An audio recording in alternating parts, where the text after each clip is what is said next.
বাজারে সবজির দাম আগুন, আর মিড ডে মিলের পাতে যাতে ছাত্রছাত্রীরা একটু সবজির স্বাদ নিতে পারে, আর সেই কারণের জন্য বাঁকুড়ার ওন্দা ব্লকের ভোলা হীরাপুর নেতাজি সুভাষ স্কুলের রয়েছে কিচেন গার্ডেন।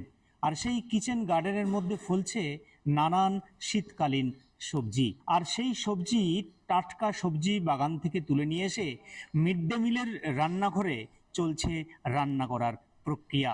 খাওয়ানো হয় মিড ডে মিলে নানান ধরনের সবজি। কি বলছেন স্কুলের প্রধান শিক্ষক, স্কুলের সভাপতি বা ছাত্রছাত্রীরা? চলুন শুনে নেওয়া যাক।